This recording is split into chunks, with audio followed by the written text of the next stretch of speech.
So from day one, make it an absolute must for you to have a clearly defined vision of what you want your company to be known for and stand for. Number two, again, these are the prerequisites. Can you repeat the two questions? I had somebody on Facebook ask. The two questions: why is your team the best place for an agent? If you can't answer that question, you can't recruit. If you can answer that question in a compelling manner, you can recruit anyone.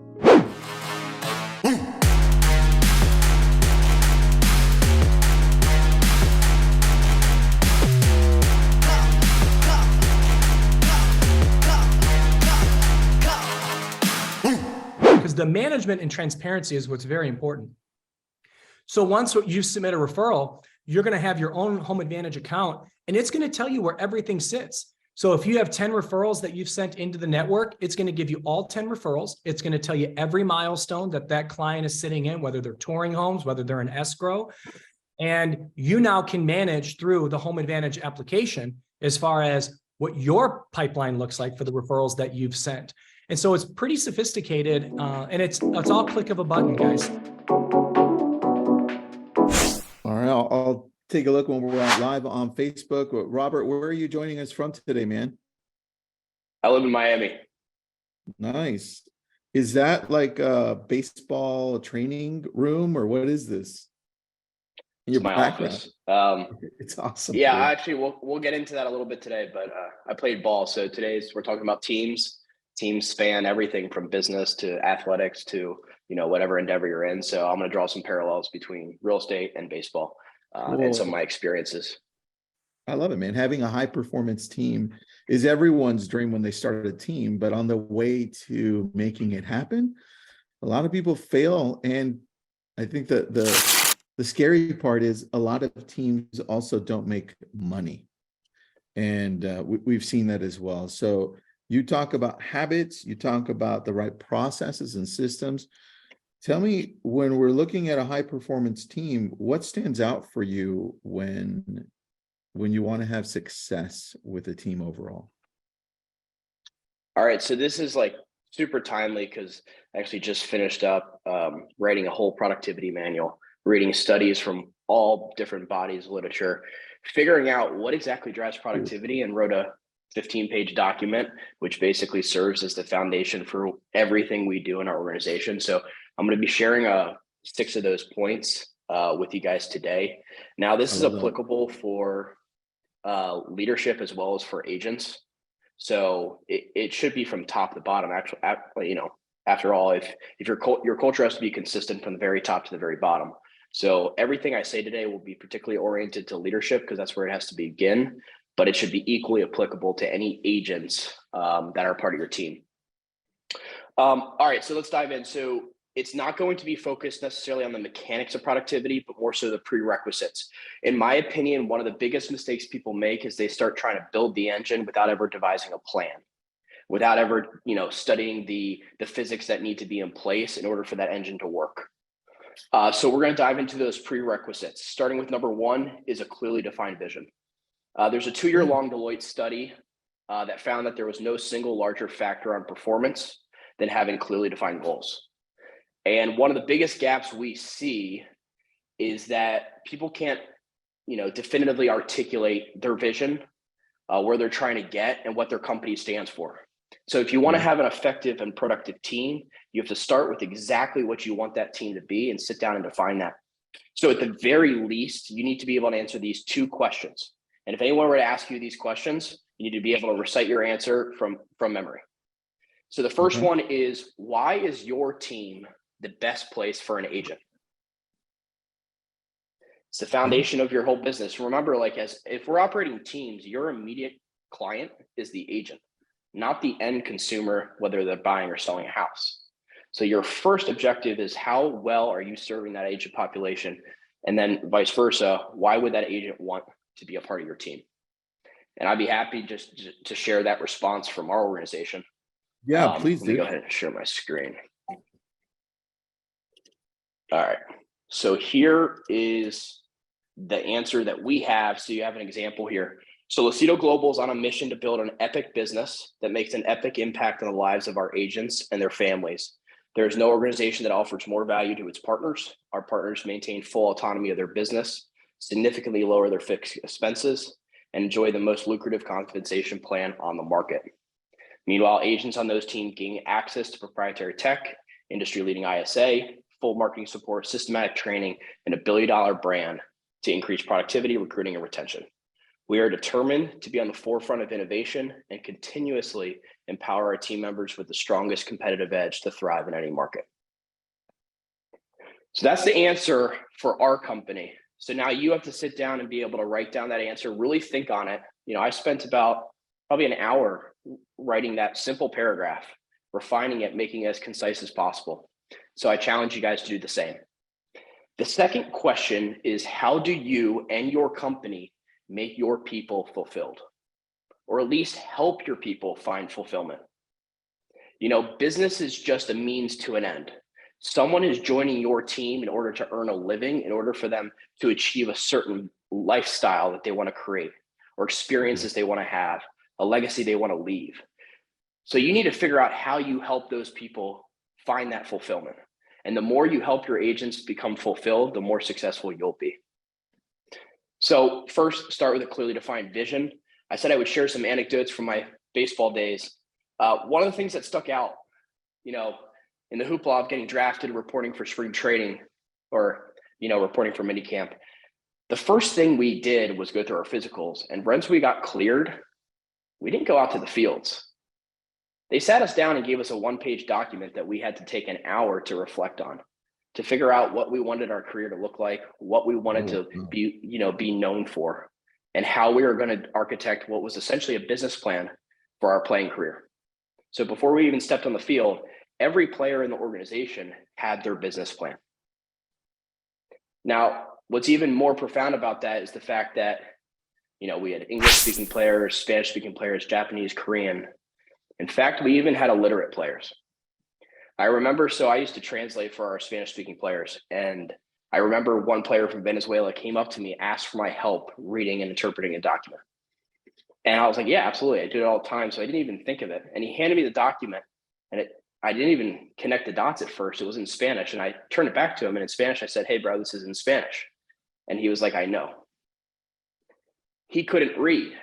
And yet that was no excuse for him not to go through the exercise and come up with his business plan. How many of your agents, how many of your team members have their business plan?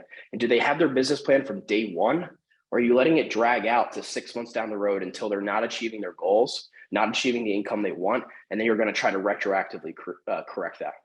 So from day one, make it an absolute must for you to have a clearly defined vision of what you want your company to be known for and stand for. Number two, again, these are prerequisites. Can you repeat the two questions? I had somebody on Facebook ask. The two questions: why is your team the best place for an agent? If you can't answer that question, you can't recruit. If you can answer that question in a compelling manner, you can recruit anyone.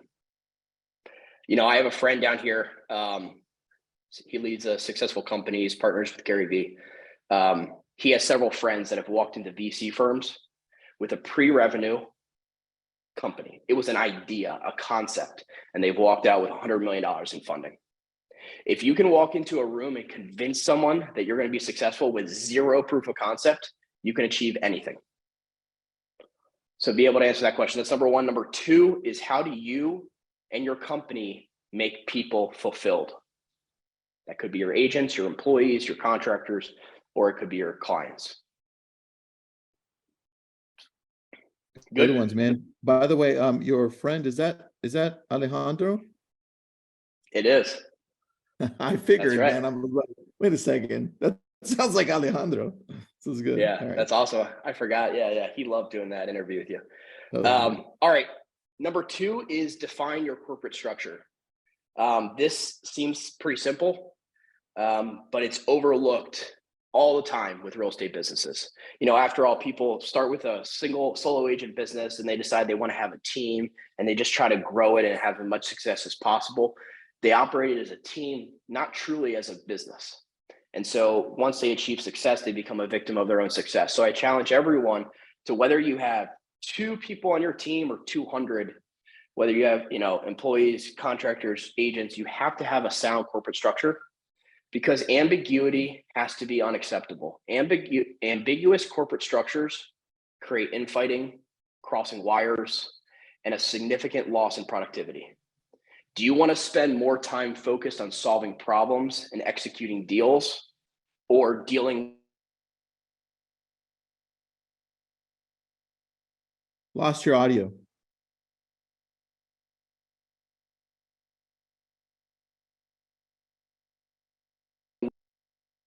Got you back. All right, good. Yep. There All you right, go. cool. So have a clearly defined org structure that's disseminated openly across your entire organization. Now, that is for your employees and essentially your leadership team. We offer that, and we also instead offer a point of contact directory for our team leaders and agents. So our agents will report to their team leaders respectively, very clear cut. But if they want to deal with anyone with corporate regarding a certain issue, they have that point of contact directory. So make sure you have a sound corporate structure that's very clearly defined, so everyone knows.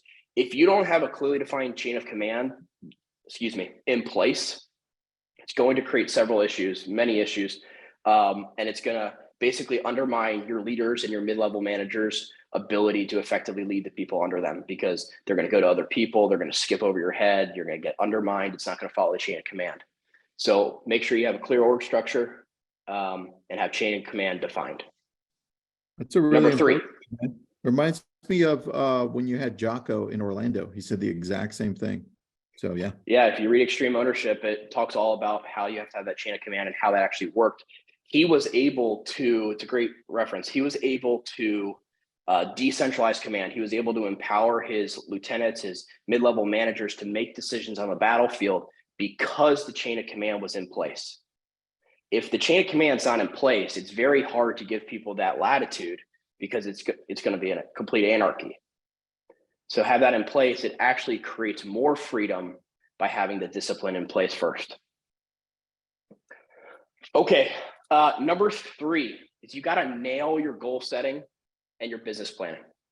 So this ties in with number one, where you have a clearly defined vision. So for us, our goal setting and business planning is a 3-phase process. Every agent coming into the organization has to go through that 3-step process. The first thing is starting with their vision, a big vision. One of the biggest mistakes I think people make is they think only down to the end of the road. They're creating their goals of what they want to achieve for the next year. And as an approach, even if they hit their goals, think about the imagery of like you're trying to cross a stream and you're jumping from stone to stone. You're looking down, looking for the next one to jump to. You look up, you don't know where you ended up. If you don't have a consistent vision of where you want to be 5 or 10 years down the road, you may not nail the mark. You probably won't. Instead, you're going to go year to year, hoping to get to the place you want to be. So one of the things we do is have our agents create their 10-year vision, very specifically, a lot like you would expect at a Tony Robbins seminar. And then we work back from there. So start with your big vision and then consolidate that back to the, your first year, and then break it down into a quarterly basis.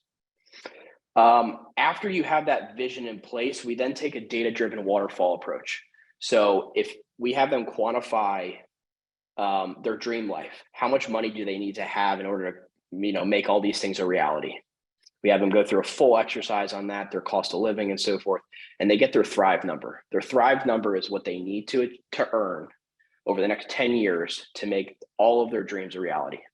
So we take that Thrive number, and using our technology, it'll put out a waterfall of exactly the activities that they need to hit, the conversion rates they need to achieve in order to earn that income. So what I'll do is I'll go ahead and share the screen. And you guys can go ahead and scan that QR code. So I'm not going to waste your time and send you that 15-page document and read through all the productivity. Instead, here is a goal checklist that you can go download for free. And it's going to basically have the 10 points that we check. So after an agent goes through that full 3-phase exercise, does the output match, and can we effectively check yes next to all of these 10 questions?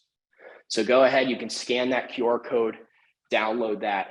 and you can see how that fits into your business and hopefully apply it. I'll leave it up for another 5 seconds. Thanks, man. Appreciate that one. What are you, by the way, what are you reading right now? While people are looking at what they downloaded. I just finished Unreasonable Hospitality. I'm reading Full Fee Agent right now. And then I have 3 other books on the horizon right over there to read. Full Fee Agent? I don't know. I haven't seen it. It's Chris Voss's second book specifically for real estate. The first one is the gold standard in my opinion, but this one, the benefit of it is it's specifically oriented towards real estate.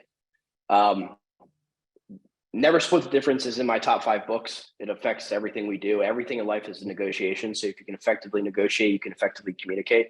So I encourage that book. Thanks, man. Can you throw up the QR code one more time? A couple of people missed it. While it's there for like 10 more seconds, what'd you think of Unreasonable Hospitality? It's in the top 5. Dude, I love that honestly, one. It's I love really that book. good. Yep. I love that book. I went out to a great restaurant in Miami here, and was talking with the manager and mentioned the book, and he lit up. He said, "I require every person in the restaurant to read that to work here." Yeah, it's good. It's a really impactful book. So it's one of my favorites. Cool. Thanks. Are there any questions in the chat box you want to tackle before we finish up? Yeah, if you want to recap the 3, because we've got 3 more to go, but what are the recaps so far on 3? Okay, so number 1 is a clearly defined vision. If you're not clear on your vision, no one in your company is going to be clear, and everyone's going to be moving in different directions. So if you want to have a highly productive team, have everyone working in the same direction, and that starts with you. Number 2 is a clearly defined corporate structure. Everyone in the organization needs to know where they stand, who they report to, who reports to them. And number 3 is you got to nail your goal setting and business planning. Again, that 2-year-long Deloitte study, there was no larger impact on productivity than having clearly defined goals that are written down and shared freely is the full line. Perfect. So, all right. And that's in the checklist as well, those different aspects. So I encourage you to download that. Okay. Number 4, another one of my top books, Measure What Matters. Dude, you're lining up all the books I've read. I'm like, damn, this is really, now I need to send you my book. I actually just saw your Instagram post today, so that's why I called you earlier. I love the books you're reading. Nice. All right, so Measure What Matters. Meritocracy thrives in daylight and productivity dies in darkness.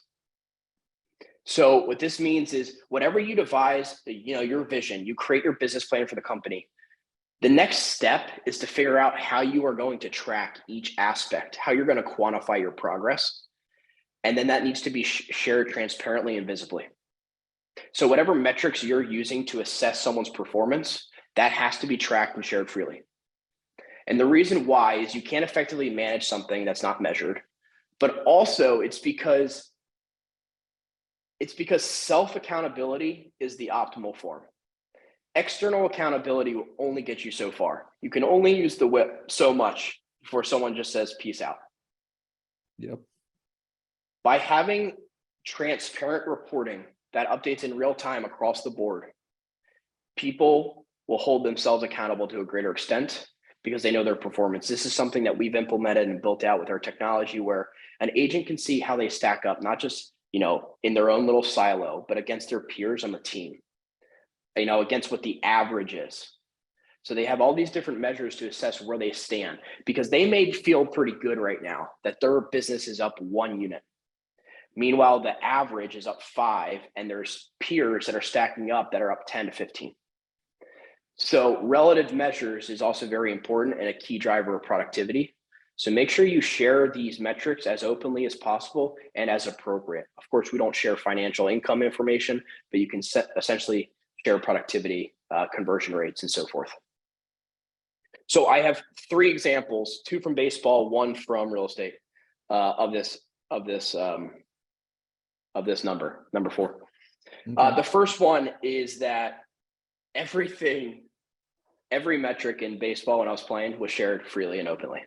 So every day they would post a lineup card on the board, and every player would go up to the lineup card to see if they were playing, where they were batting, what position they were playing. And right next to the lineup card were all the stats that the team, the managers, were using to assess your performance.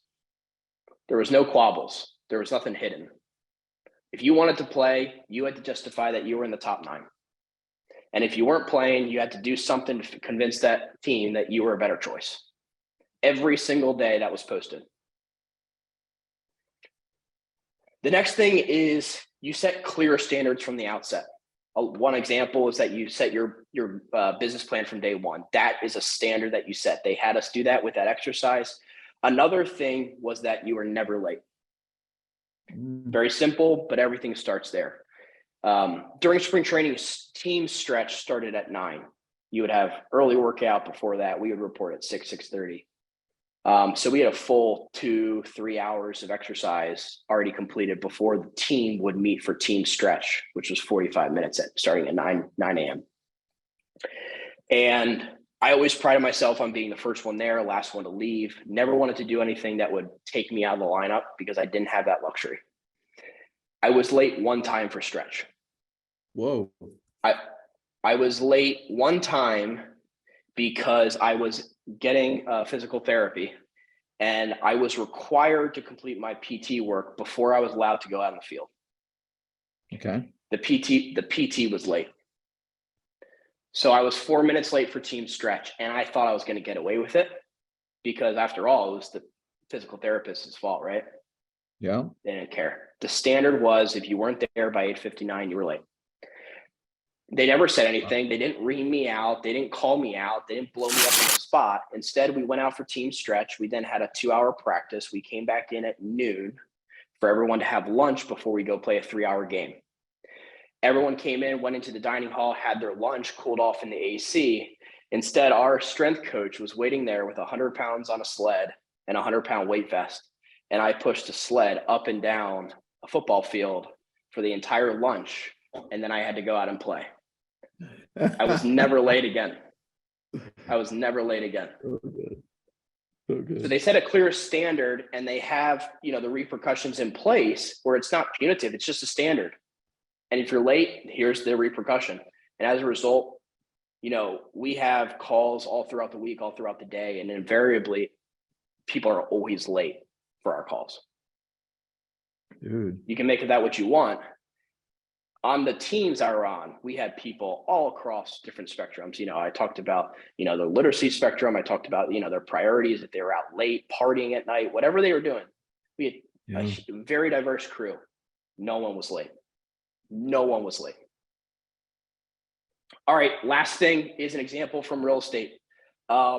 We implemented a quality assurance process on our lead generation.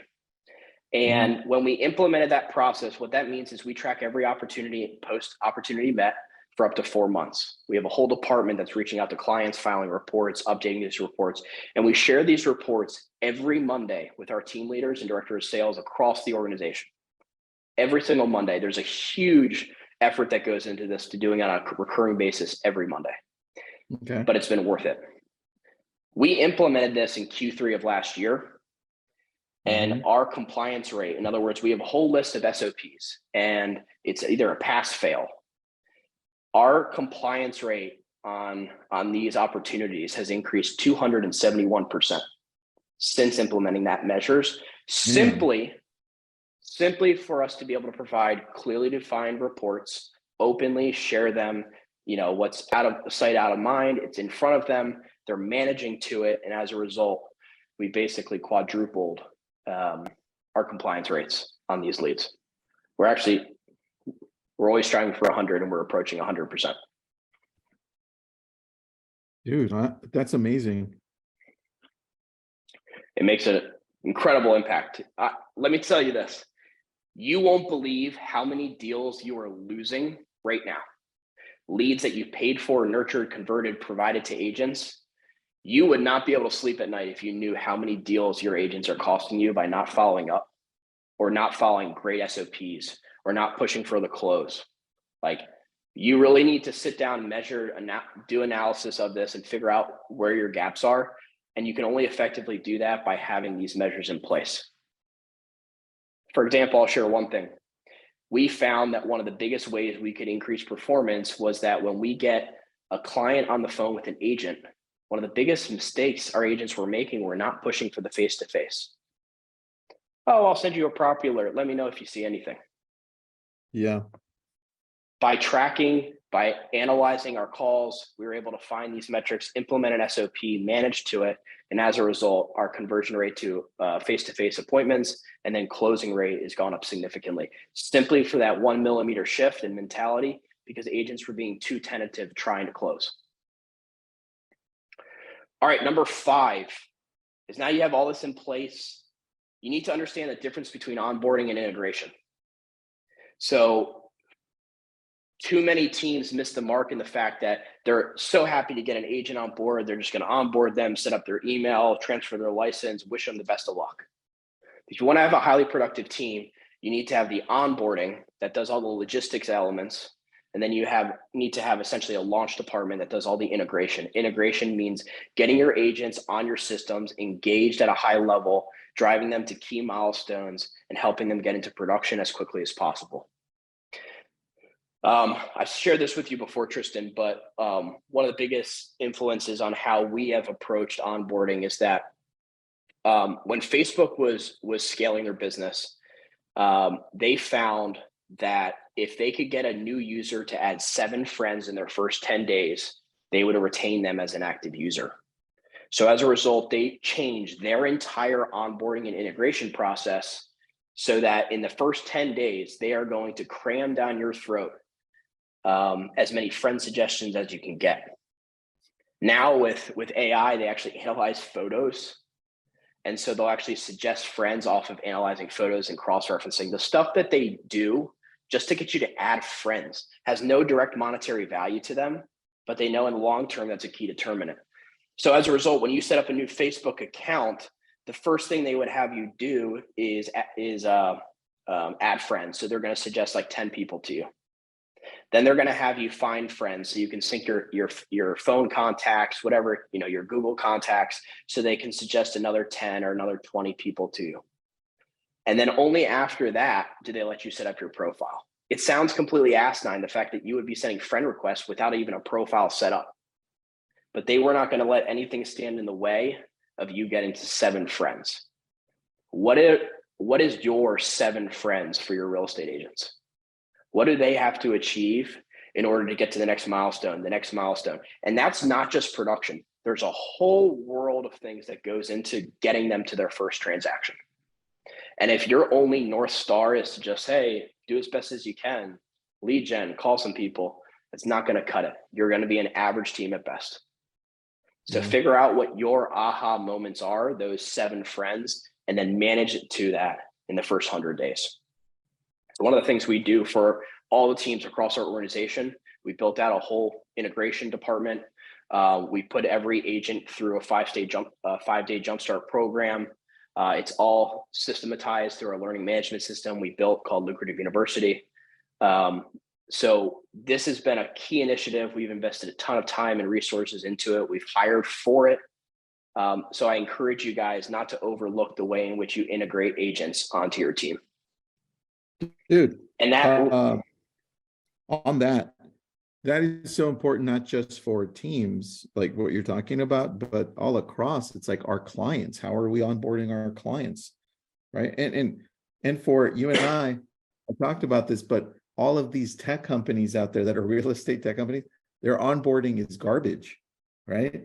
It's like, if they could just take for a moment your process here and say, yeah, I'm going to put a lot more effort into this, people would have a lot more success in staying long-term because they've hit all of those points. So great point. Yeah. And one of the biggest gaps is that, even if they do have an onboarding department, it's training you on features. Again, that's you starting to build the engine without understanding the physics or having a plan for the car you want to create or you want to power.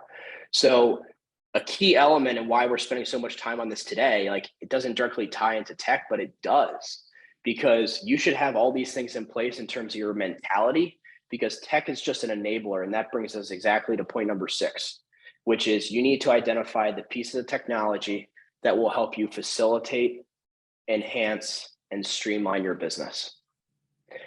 You know, why we crush it with Chime is because we map our use of technology to those core beliefs, everything we shared today, plus more. So it's not that we're just throwing features out left and right and hoping something sticks. Everything is oriented towards the outcome we want to create, and it's grounded in this philosophy of the key things that are proven by science to drive productivity. Perfect example of that are those stack rankings. Providing that visibility, using the metrics in the system, which not only drives higher levels of engagement, but also higher levels of conversion and performance, because the cream rises to the top if you have the right people on the team. Very true. Very true. Randall said, yeah, I just want to read this to you, man. The demand for this video is a testament to the content, effective, simple, and powerful ideas to see through to completion. Thanks, Robert. So I appreciate that, Randall. That was for you. It reminds me of a quote. It's actually from Reasonable Hospitality. So, Tristan, I keep a Google Doc organized by theme of great quotes from all the books I've ever read. And one of that is actually, so if you go to the page to download that guide, actually I'll pull it up right here so you can read the quote. The biggest, scariest, most impossible seeming accomplishments start with a simple commitment to do them and see them through, just like Randall said.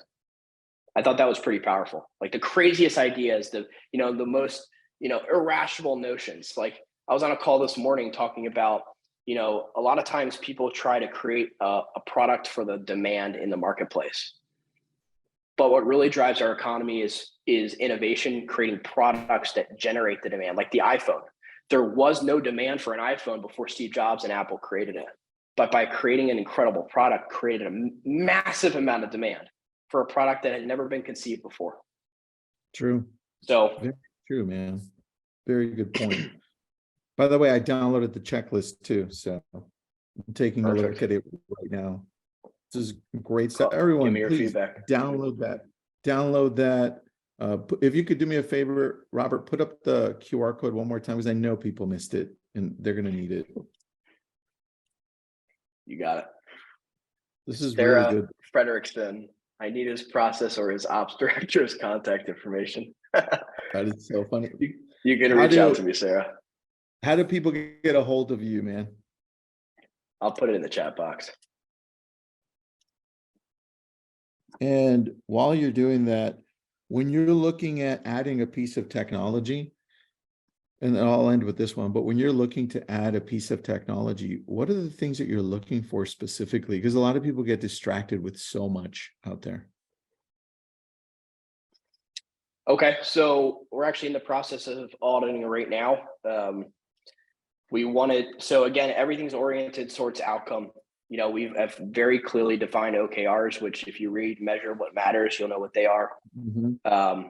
So one of the things we're looking at right now is to enhance our live transfer functionality, because there's been a really strong correlation between our live transfer rate, our face-to-face appointment rate, and our closure rate. So as a result, we're looking for every means in which we can more effectively live transfer to the right agent. So we're looking at different technologies we can use to integrate with our Chime platform, so that we can more systematically facilitate that live transfer. So again, it's not just, we never chase the shiny object, or at least I don't. You get those constant marketing emails. Oh, this agent's doing this, this agent's doing that. I can guarantee you 95, if not more % of the time, it's total BS.